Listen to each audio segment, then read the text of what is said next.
Hello বন্ধুরা, আজকে তোমাদের মাঝে নিয়ে আসছি নকশি পিঠা। তোমরা নিজেরা কিভাবে তৈরি করবে পুরো ভিডিওটি দেখতে অবশ্যই সাথে থাকো রবিন ফাইন আর্টস একাডেমি।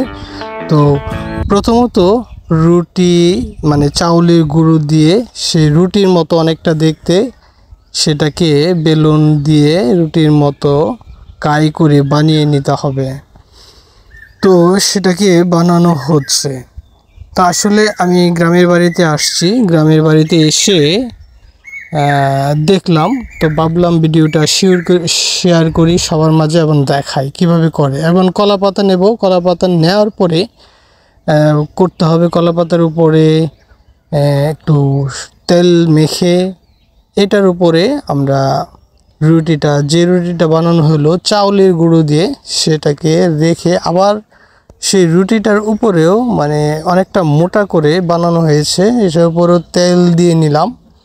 সরিষার তেল দেওয়ার পরে দুপাশেই আমরা এখন ড্রয়িং করে নেব।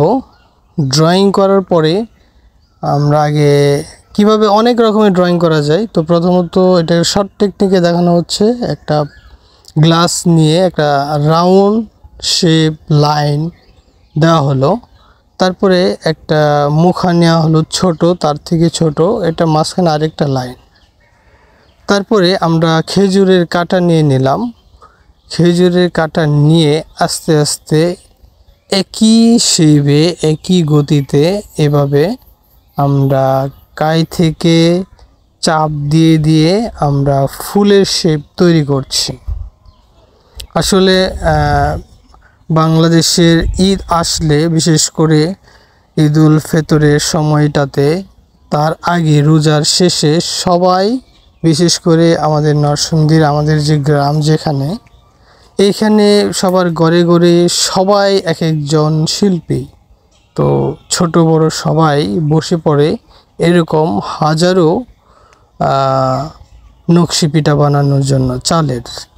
এবং লক্ষ্য করবে কিভাবে করছি আমি, এইটা আমিও ছোটোবেলা থেকে করতাম। তো আমি দেখে নিজে ইন্সপায়ার হয়ে হঠাৎ মনে হলো যে আমি নিজেও এটা দিয়ে একটা ভিডিও বানিয়ে ফেলি।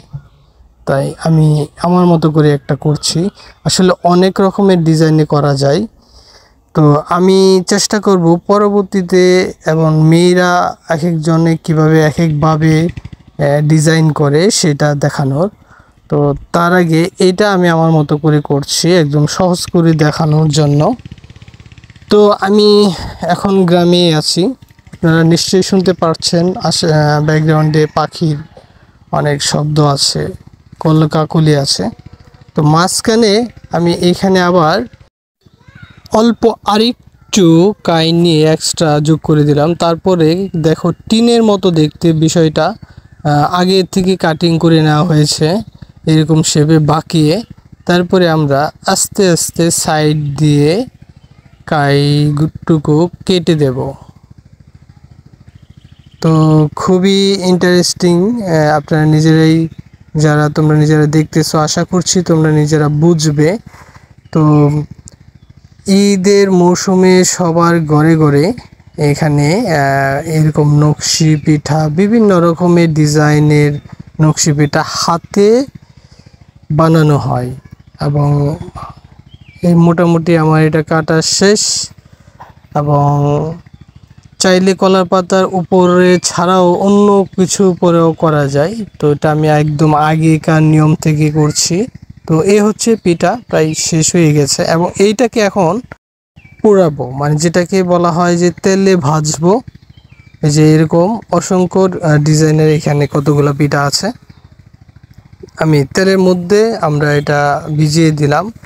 আমি গিয়ে দেখলাম যে আমার মা ভাজতেছে, তো আমি ভাবলাম এটা সে ভাজার পরে এই অবস্থা হয়েছে। কত সুন্দর! অবশ্যই জানাবেন কেমন লাগলো, আশা করছি ভালো লাগবে। এবং পরবর্তীতে এরকম অন্য ডিজাইনের নিয়ে আসবো। ধন্যবাদ সকলকে, সাথে থাকো রবিন ফাইন আর্টস।